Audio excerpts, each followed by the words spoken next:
Now, it's been a dramatic week for Reform UK, who appear to have all the momentum, at least when it comes to generating headlines.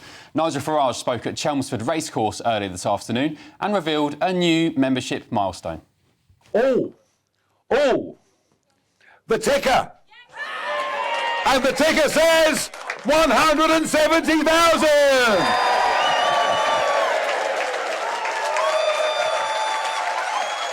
Kemi, are you watching on the live stream? Did we deliberately fiddle it so that it happened during my speech? Did it, hell? It's happening, folks, because this party is on the march. Elsewhere, Nigel Farage and Lee Anderson both revealed Tommy Robinson wouldn't be welcome in Reform UK. Tommy Robinson? No, won't be welcome into Reform UK. I think we made our position quite clear on that. Chopper is we need to win the next election to save this great country of ours, and we can't have any distractions at all. I think Tommy Robinson would be a distraction. And Mr Farage also welcomed one Elon Musk support of his party. Could he possibly be a donor to the party? Yes. Is he supportive of the party? Absolutely. Does he support me personally? No question about that. If he does donate money, he'll have to do it legally through a UK company. But I'll tell you something, whether he donates money to us or not, he makes us, with a young generation of people who view him as a hero figure, he makes us look cool. And I'll tell you what, there isn't much of that around in British politics these days. OK, so what do you think? Does Elon Musk make British politics cool? Would your grandchildren or children vote for Reform because Elon Musk is there? Anyway, the criticism of Reform comes in the assumption that membership numbers don't equal seats and, of course, headlines don't generate MPs in Parliament. Certainly not in our electoral system. Anyway, after all, it was UKIP in 2015 that won nearly 4 million votes, do you remember, but ended up with just one seat. Well, today, the Reform chairman, Zia Youssef, tweeted this. He said, bad news for those who still think first-past-the-post system means Reform can't win the next general election.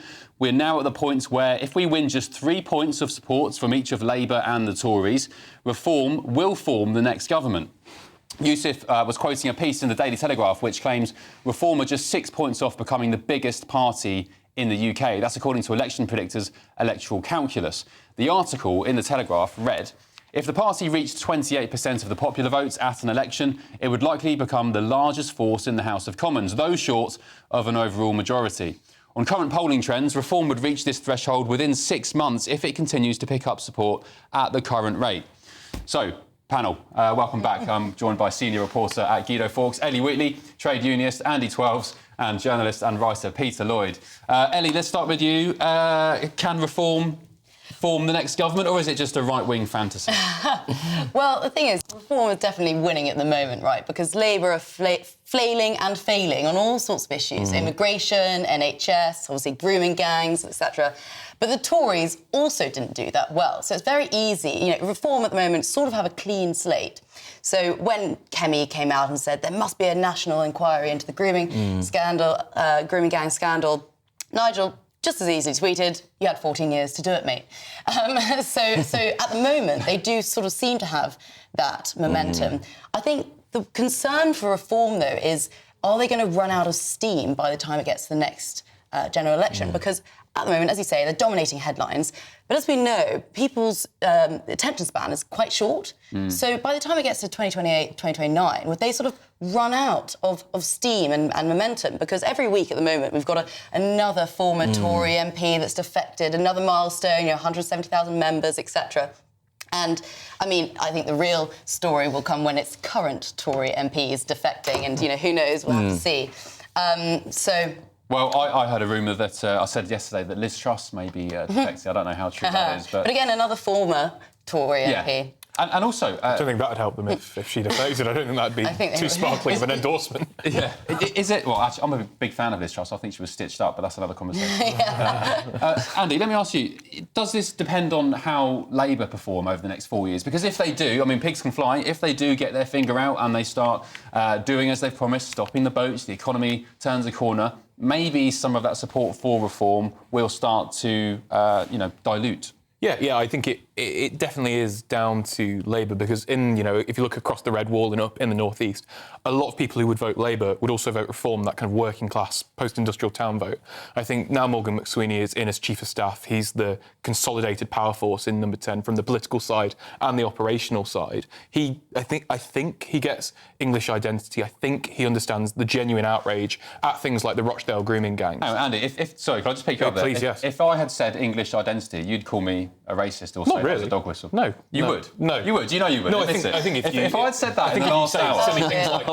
God.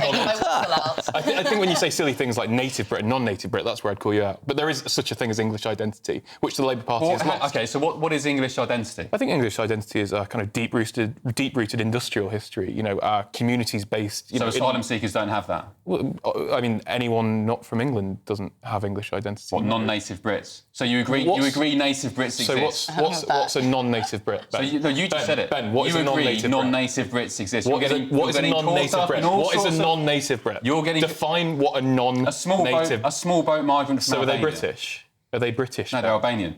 So why would they be a non-native Brit? Because they're not British. Am I being stupid here? I think so. So the point is, OK, let's go back to the Reform. We're slightly getting off course. I just thought I'd pick you up, Andy, because if I'd sat there and said English identity, you guaranteed would have stepped up to the mark and said, that's a dog whistle. Not really. Do you know what, guys? I called you out for saying racist things. We need to get a pair of boxing gloves for each of you. We need to get a ring here in the studio, and you two guys can just fight it out. And me and Ellie will be refs. Yeah. I'm a lover, not a fighter. Peter, right, let me ask you then. Reform, a fantasy government, or can they really, bearing in mind first past the post, that's the big topic of conversation at the moment. Is it possible in this current electoral system for Reform to get into government? It is possible, but I think that is probably Reform's biggest hurdle, first past the post. But Zia Youssef doesn't think so. Well, I mean, perhaps, but I would say that that's probably their biggest hurdle to pass. Although it is interesting because we're kind of in uncharted territory at the moment. If you think about it, the Tories have never really had a serious competitor on the right of politics. And as it stands, they don't appear very well equipped to deal with it. So I just think it's such an interesting time. You don't think Kemi can turn it around? No.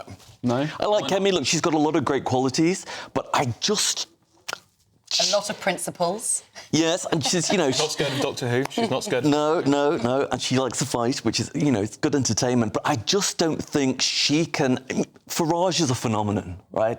And I don't think that she can fight that. I don't think she's got the popularity or even the political acumen to do that. I just don't believe it. And that's Marco Longi there, is it not? Yeah, it is. Who defected. We were talking about current MPs defecting. There's also this narrative, Ellie, that Reform need to be careful about getting just all the old Tories on board and the infighting will start again and you've got all these hangers-on. Reform, as they argue, are a fresh new product. And do they want all these old, dusty...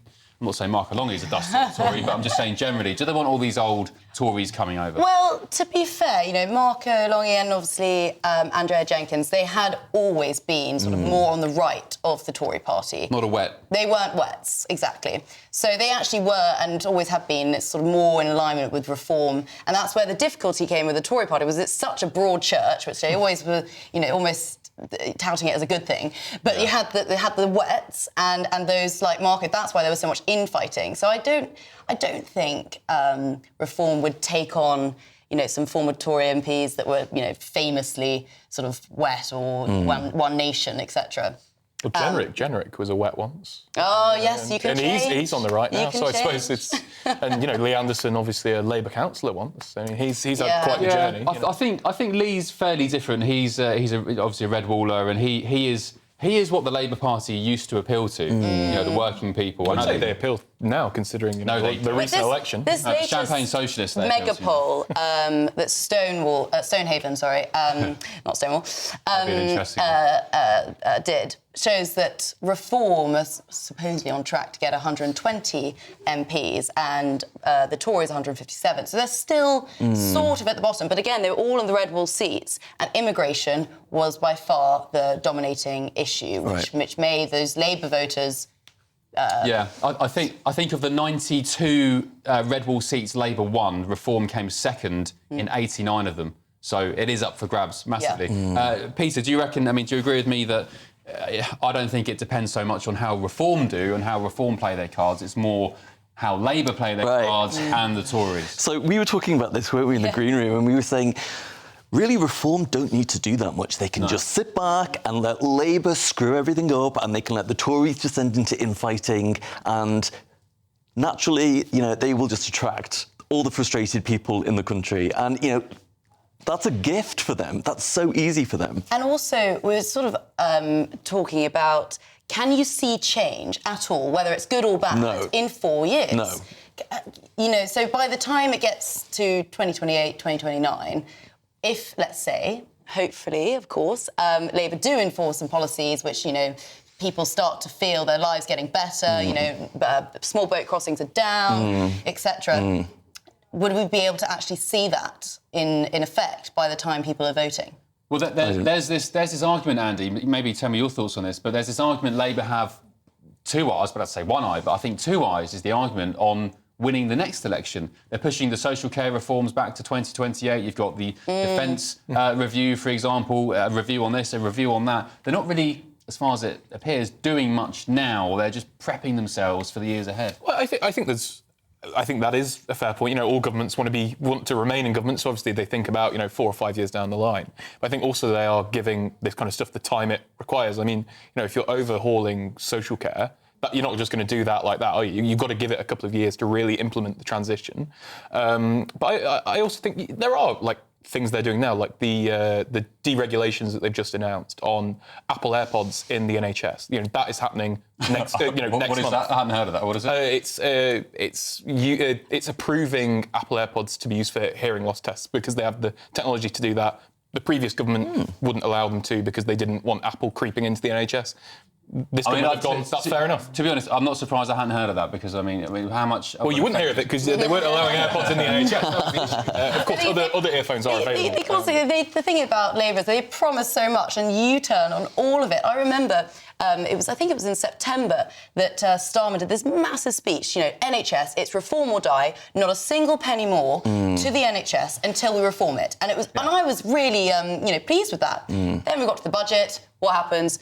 22 billion, which is actually the same amount as the Tory black hole, goes straight to day-to-day spending on the NHS. So it's complete U-turn and lie. And people sort of kind of forget. It's quite difficult to keep up with what they've promised and what they U-turn on. And I'd also argue they have probably got the same problems as the Tories now, about trust. Can you trust them? Yeah. They've U-turned on so many things now. Andy, just very quickly, last word to you. You're a trade unionist. Yeah. Can you see Keir Starmer being metaphorically knifed in the back before 29, Angela Rayner coming in as Prime Minister? I don't know quite about Angela Rayner, but I think there are some... You're not a Rayner fan? I'm a big Rayner fan, but I think she's got enough honour not to, Brutus someone. I think there are some seriously ambitious and competent people in the cabinet that would like. Well, there are some seriously competent and ambitious people in the cabinet that would probably get the top job. Are there? I think Wes Streeting's pretty competent. I think he's the only one. He's the best of a bad bunch. He is. Peter Kyle, Darren Jones, of course, Bridget Phillipson is making a lot of headlines, making a lot of noise. So, when we do need a woman leader, I think it's a disgrace that the Labour Party haven't had a female leader yet. So. Well, they can't even define what a woman is, so how's that going to happen? There you go, Peter. Mic drop, and on that note, we'll move on. Good stuff.